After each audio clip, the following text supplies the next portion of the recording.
So this is part 2 of geometric sequences and series. This video is mainly focused on geometric series. Just as before, now I've included the vocabulary for geometric series. Geometric series is a lot like geometric sequences. The only difference here is now we are summing up the values from our geometric sequence. What we are going to include now is convergence and divergence.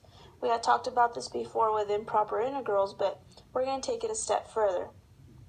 Convergence is usually an infinite series, meaning that as you add up the values of a sequence, they're getting closer and closer to a real number, meaning they're equal to something. They actually have a limit. And the way to look at it for geometric series,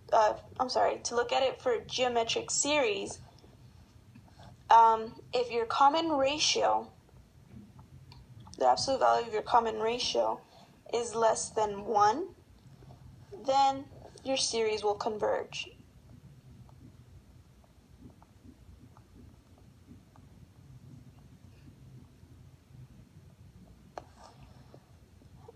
And in the same sense, if your common ratio is greater than 1,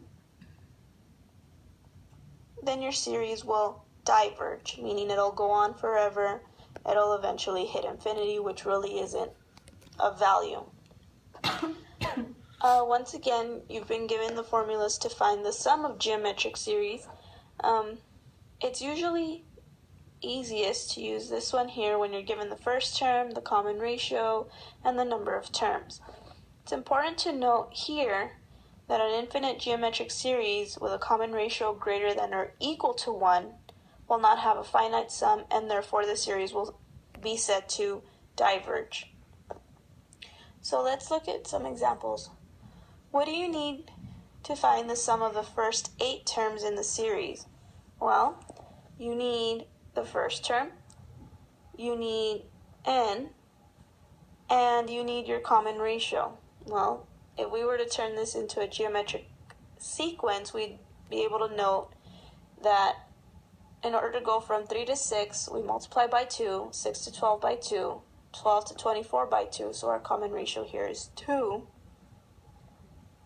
What we can do is use the summation formula, which we did in arithmetic series, and use it exactly the same for geometric series.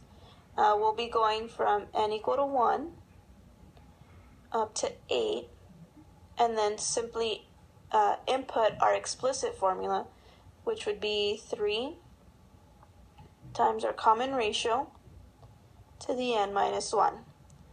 Or we can follow the formula which was given to us, which was S of n is equal to our first term, 1 minus r to the n over 1 minus r,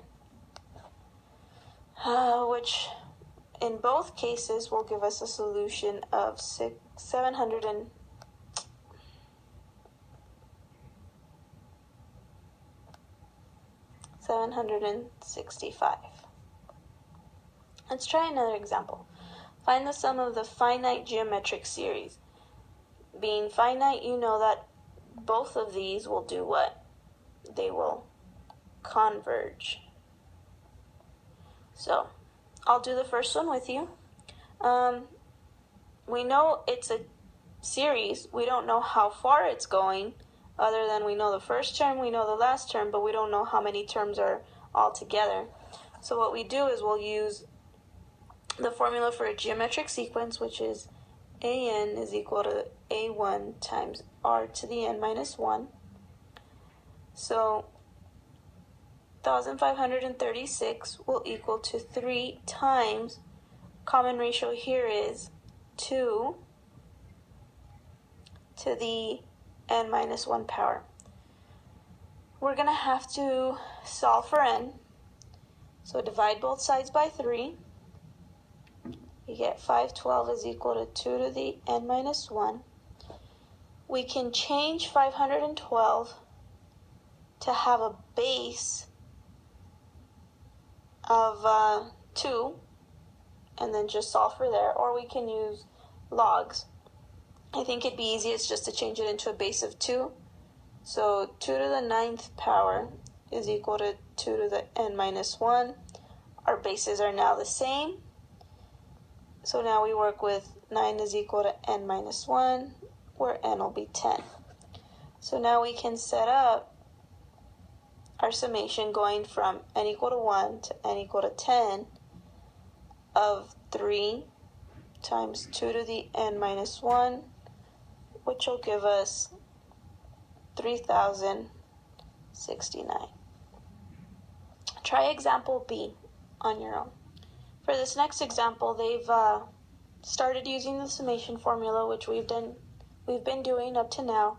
So simply find the sum of the geometric series, and this one here will give you negative 1,705. You give me the solution for this one here. Let's look at this next example. I'm not too sure what happened to example 4, but it kind of disappeared. Anyways, you make a contract with your parents to work 8 hours every day during the month of July. The first day you will be paid 1 penny, the second day 2 cents, third day you get 4 cents, the fourth day 8 cents, and so on. Is this a good plan for you, or do your parents get the most of the contract? Well, let's first set up the fact that July has 31 days. So, on the first day, the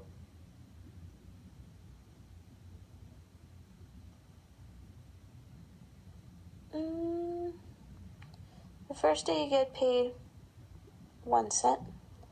Second day you get paid 2 cents. Third day, 4 cents. Fourth day, 8 cents.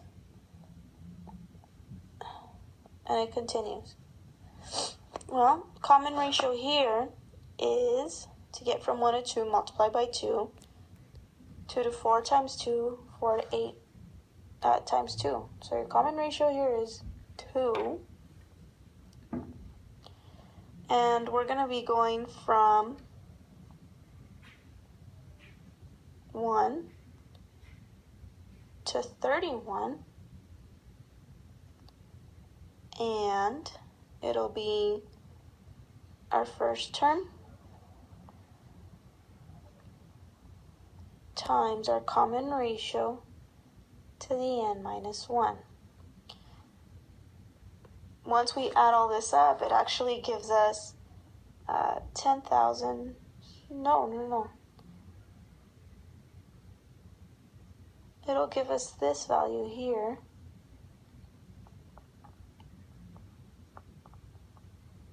Which is actually read as $10,737,418. That'd be a sweet deal if our parents would give us that kind of money for working 8 hours for 1 month. For these next 2 examples, they want us to write the summation notation and find the sum of the first 6 terms of the geometric series. Well, we'll put them together.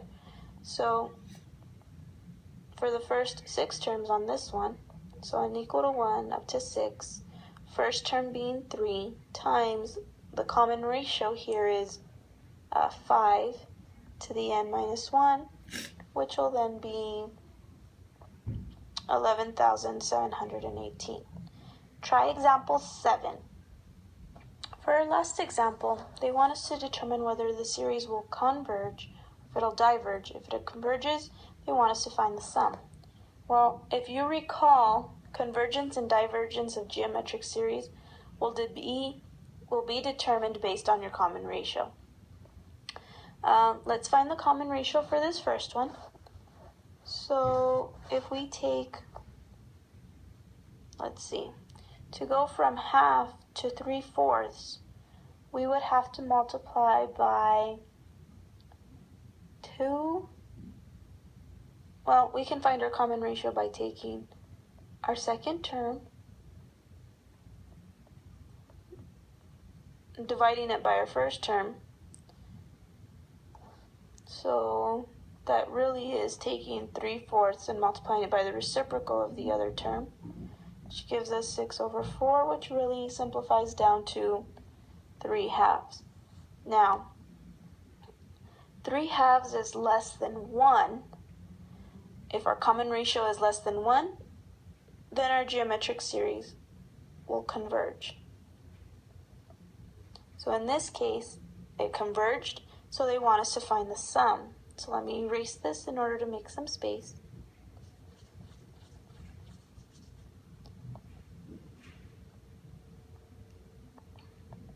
So the sum will be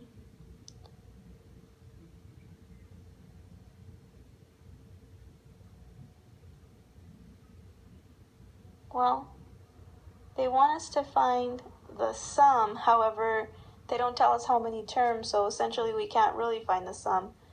I